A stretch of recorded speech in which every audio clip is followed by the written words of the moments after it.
Hi, welcome back to my video. And I just reviewed my previous video. There are two things that I saw. It is obvious that I'm not very good at recording videos because I'm looking all over the place when you're not there in front of me, dear students. And I look like a dead fish, which I cannot help. But otherwise, still, thank you so much for still deciding to watch my video here.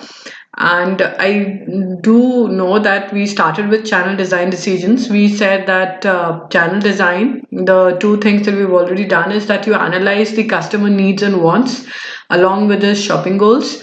We have spoken of the fact that the channel is expected to be producing different kinds of service outputs, and we've spoken of 5 kinds of service outputs that are there.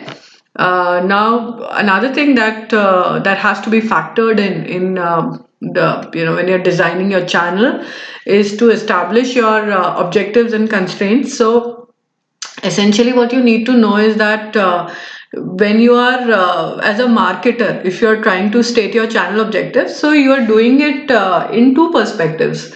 पहला आपका जो service output level है जिसके बारे में हम बात कर चुके हैं, so your service output level and the cost which is associated with the maintaining or creation of that service output level plus the support levels. That is what you need to be looking at. Now, under competitive conditions, channel members would arrange their functional tasks such that they're able to minimize the costs and are still able to provide the most optimum levels of service that are there. The nature of the product is very important. So your channel objectives will vary along with product characteristics. For example, you have bulky products, for example, building materials.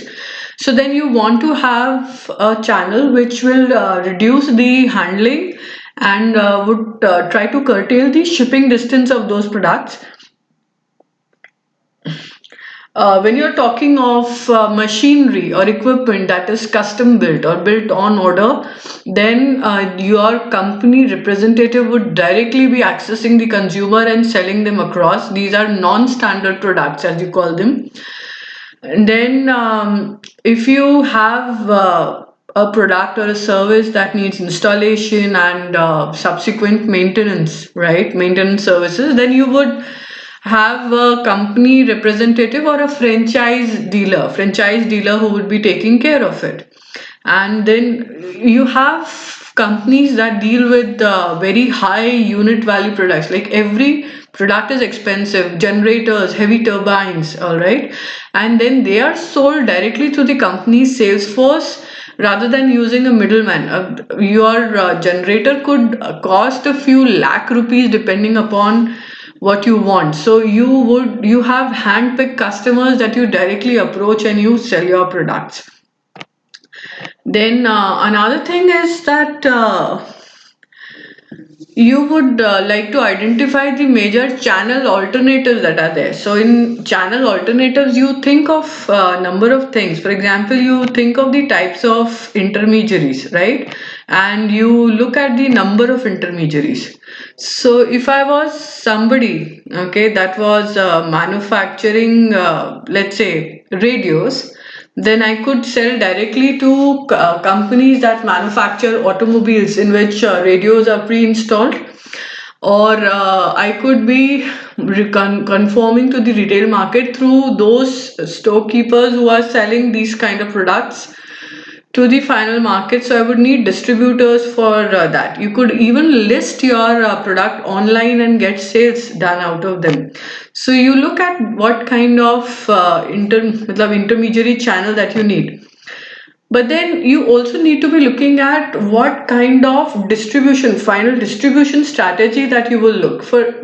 For example, we say that on the basis of number of sale points, you say that the strategy of a manufacturer could be of exclusive distribution, selective distribution, and intensive distribution. So in intensive distribution is where you ensure that your good is very easily available. Your market is full of it. So for a consumer, it is very easy to for the consumer to acquire those kind of products. So you look at impulse products, you look at soft drinks, you look at convenience goods. So you have them easily available around you. You have number of outlets that you can easily access them to.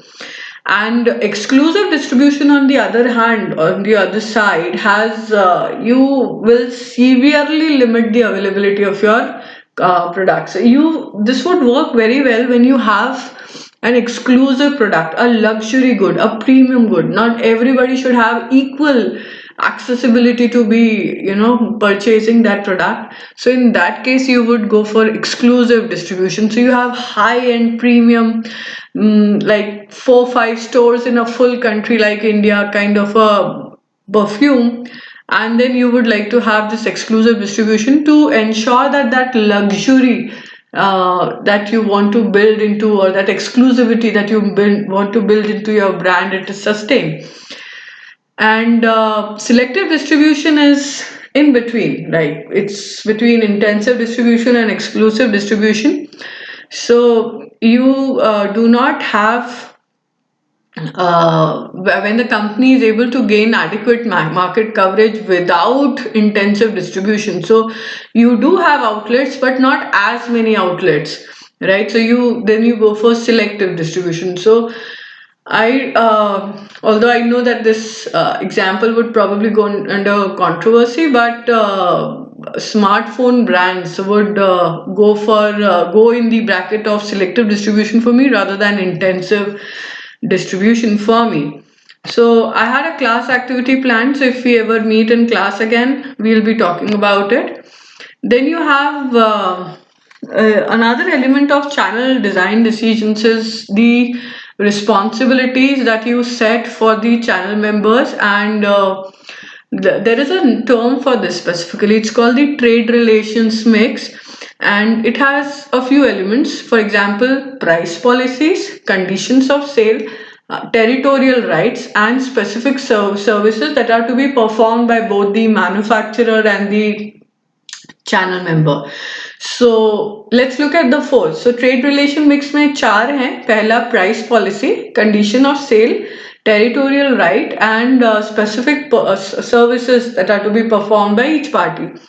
So price policy, it calls for the producer to establish a price list and the schedule of discounts and allowances that these intermediaries would believe to be equitable and sufficient. So what cost is borne by who, that's where you decide.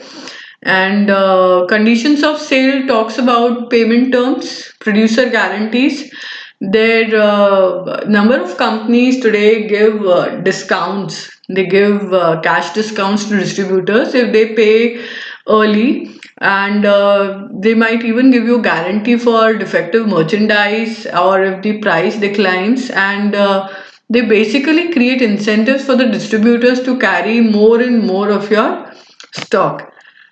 The third element that I wanted to draw your attention to is the distributor's territorial rights. And please understand that the distributor's territories and the terms under which the producer will disenfranchise other will enfranchise other distributors are normally put here.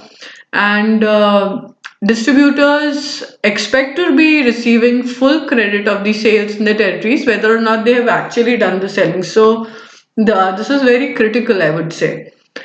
So the mutual service and responsibility is what each party is willing to do for the other person. Okay, so for example, if I work in a franchise system, then the franchisor will have to be providing the technical training and the technical know-how. It will allow you the use of that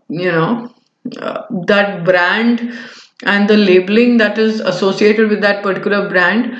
But then the franchisee, the franchise holder, is expected to be meeting the company standards, maintaining the physical facilities, keeping up with the brand image that is being there, to be updating themselves constantly with the latest promotional material that is there. So the mutual services and responsibilities are a very critical element of this trade relation mix. And There are essentially three criteria. So the last aspect that you need to know about evaluating the major channel alternatives are the economic criteria, control criteria, and the adaptive criteria.